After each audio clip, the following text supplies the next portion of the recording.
One of the biggest privatisations of the past century is in the pipeline, and hardly anyone seems to have noticed it.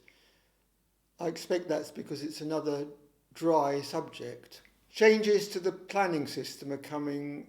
It's a pity that so many people find this boring, because how this pans out will have a huge impact on the quality of people's lives and their prosperity for the next few decades. And yet it's just going through with very little attention being given to it.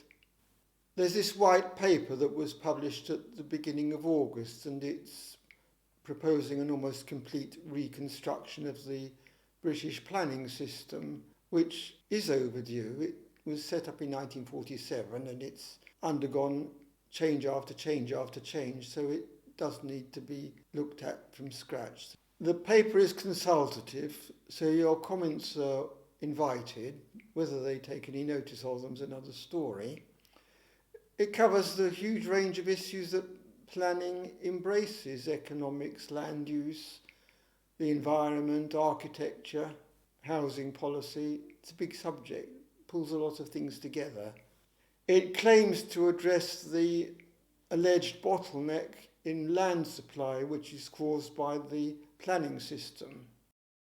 There's this statistic, though, from the Local Government Association, which points out that 40% of planning consents are never built, which knocks that idea on the head. It's clearly not the planning system that's the bottleneck. Here's the bottleneck. Look at this site in the middle of Brighton. It was cleared in 1986, so that's 34 years ago.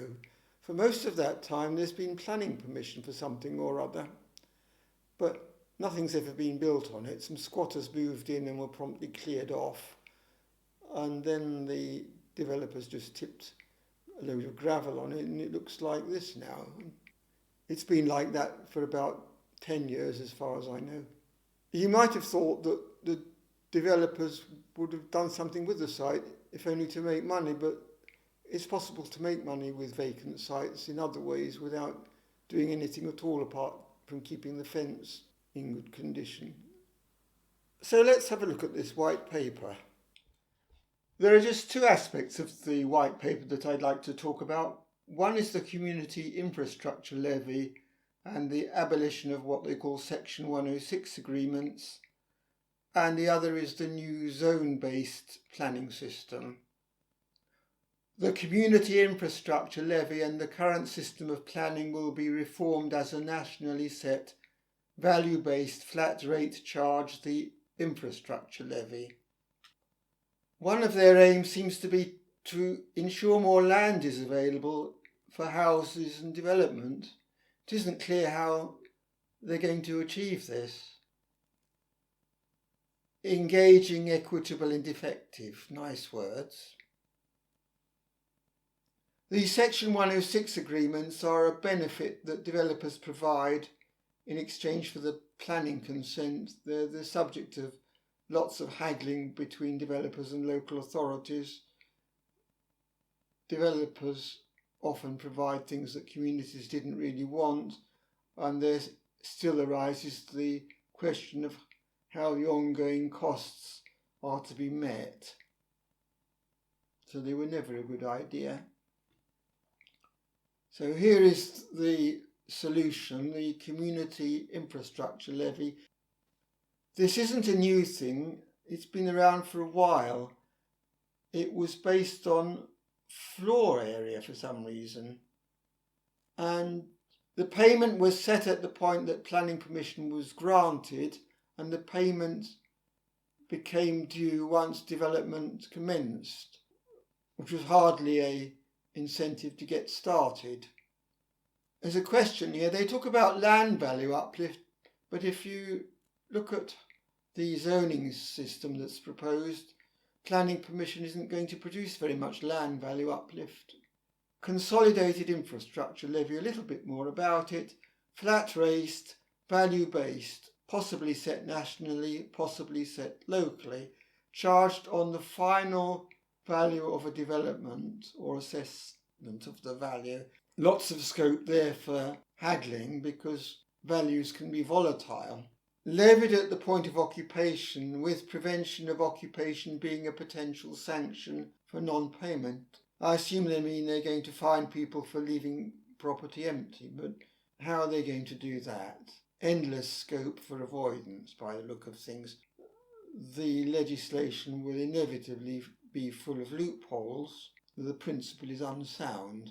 Some more questions?